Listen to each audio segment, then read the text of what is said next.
Assalamualaikum warahmatullahi wabarakatuh.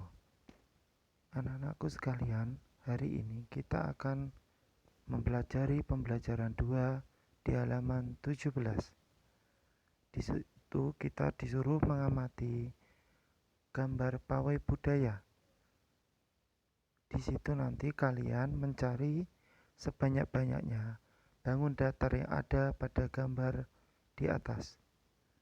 Kemudian di halaman 18 kita akan mempelajari tentang segi banyak. Di situ ada contoh bentuk dari segi banyak.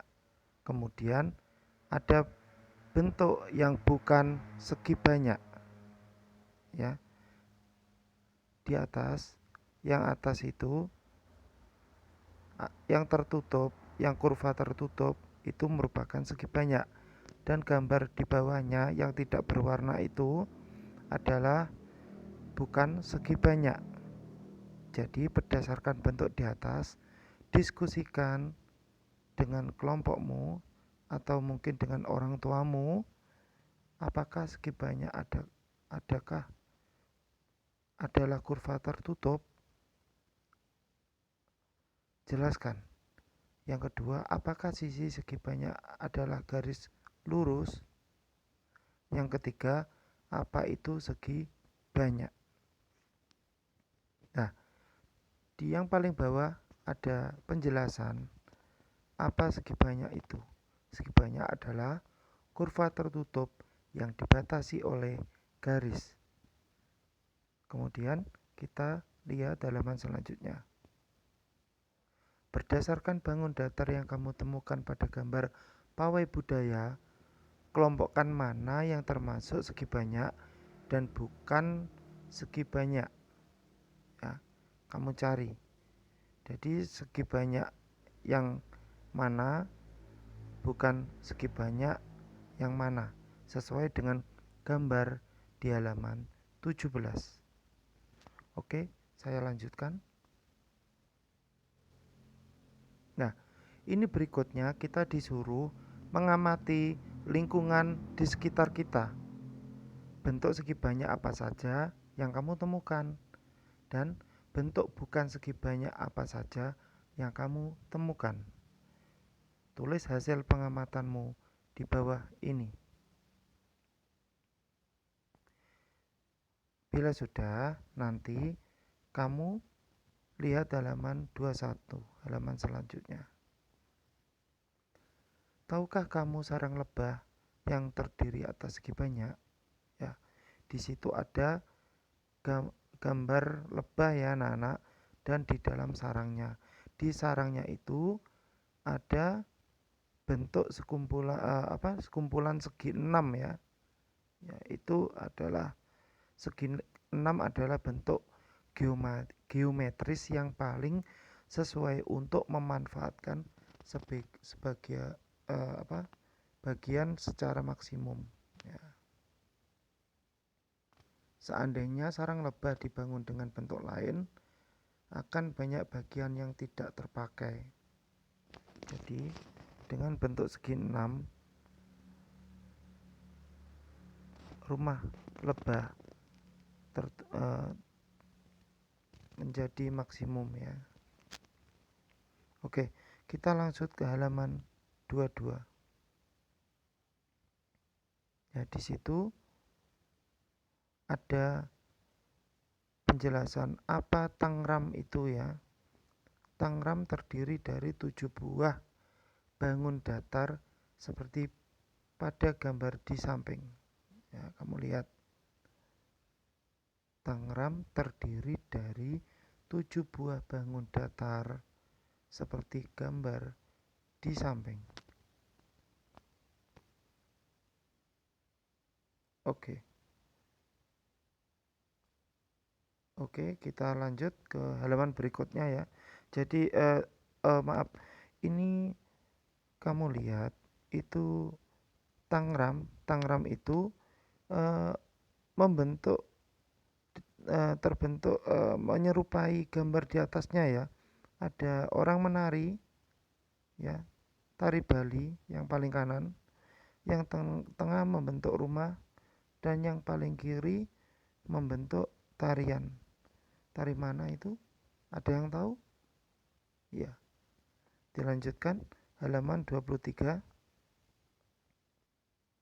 Nah, di sini kalian mempraktekkan membentuk tangram ya, membuat tangram, yaitu kalian membentuk persegi panjang ya, yaitu kita kamu bisa lihat contoh-contohnya, langkah-langkahnya sendiri, mulai dari melipat, kemudian dibuka kembali, dipotong, buka kembali, dan seterusnya. Itu kalian mencoba membuat tangram sendiri ya, bisa kalian praktekkan. Nah, ini lanjutannya ini. Oke, halaman 25. Nah, ini adalah tari bungung jumpa, yang berarti bunga cempaka. Iya. Tari bungung jumpa ini salah satu keberagaman budaya Indonesia yang merupakan tarian daerah ya. Oke, selanjutnya. Sekarang saatnya kamu berlatih menarikan tarian bungung jumpa. Ya, ada gerakan A, ada gerakan B. Di situ kalian bisa membacanya sendiri nanti ya, dan kalian mencoba mempraktekkan sendiri-sendiri. Oke, saya lanjut. Oh, ini masih ada gerakan selanjutnya. Ada gerakan C, gerakan D, dan gerakan E. Nanti akan saya kirim video dari tari bungung jumpa. Oke, ini selanjutnya ya. Di halaman 28, keberagaman Indonesia indah sekali. Bagaimana menjaga keberagaman tersebut? Ayo kita pelajari lebih lanjut. Di situ ada gambar dari orang-orang yang berasal dari berbagai macam suku. Pak Sami berasal dari Maluku, Pak Encep berasal dari Sunda, Pak Made berasal dari Bali, Pak Udin berasal dari Betawi, Pak Nur berasal dari Jawa. Ya. Mereka menggunakan bahasa Indonesia sebagai bahasa sehari-hari, meskipun masih sangat terpengaruh dengan logat bahasa daerah mereka. Ya. Oke, selanjutnya. Nah, dari beberapa orang tadi, Pak Sami, Pak Encep, Pak Made, Pak Udin, dan Pak Nur, itu mereka tadi berasal dari daerah mana? Tadi sudah ya. Kira-kira bahasanya apa? Kalau bahasa dari Betawi, bahasanya ya Betawi. Kalau Pak Nur tadi dari Jawa, bahasanya Jawa. Pak Made bahasanya dari bahasanya pakai apa? Bahasa Bali. Nah, ini makanan. Makanannya apa? Nanti kamu isi ya. Bisa kalian pelajari, kamu isi. Oke, sampai kebiasaannya apa? Mereka adalah contoh keberagaman masyarakat Indonesia. Meskipun mereka dari suku yang berbeda-beda, mereka hidup berdampingan dengan baik. Oke.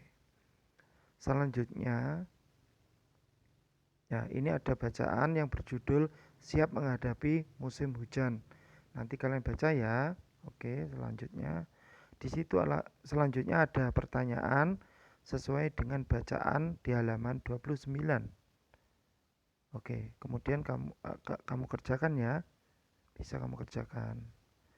Nah, ini ada informasi penting. Indonesia memiliki keberagaman suku bangsa, sosial, dan budaya. Keberagaman di Indonesia terikat oleh rasa persatuan dan kesatuan. Nah, Oke, di situ ada bacaan dan pertanyaan ya. Pertanyaan yang pertama, kamu disuruh mengamati dirimu dan temanmu. Pada saat kamu melakukan diskusi tadi, apakah ada keberagaman yang terlihat antara kamu dan temanmu? Apakah keberagaman yang kelompok kamu miliki? Jelaskan. Apakah ciri-ciri fisik, warna kulit, rambut, dan tinggi anggota kelompokmu sama atau berbeda? Mungkin jika kalian tidak bisa membuat kelompok, bisa bersama dengan orang tua ya. Bisa kalian sama apa tidak ya? Warna kulitku dengan orang tua bisa. Rambutnya sama apa tidak ya? Bisa. Mungkin tidak bisa kelompok ya. Selanjutnya halaman 32. Nah, ini ada pertanyaan-pertanyaan, nanti tolong kalian jawab ya. Dan eh, ini berikutnya halaman 33, ada informasi penting. Setiap orang pasti berbeda dengan orang lain, baik itu warna kulit, cara pandang, dan ide. Keberagaman yang ada adalah ciptaan Tuhan. Kita semua harus menghargai keberagaman yang ada. Keberagaman tersebut akan memperkaya kita. Bayangkan jika pendapat kita sama, apa yang akan terjadi? Kayaknya tidak mungkin ya. Oke, pelajaran saya akhiri sekian. Kalian belajar ya di rumah, tetap semangat.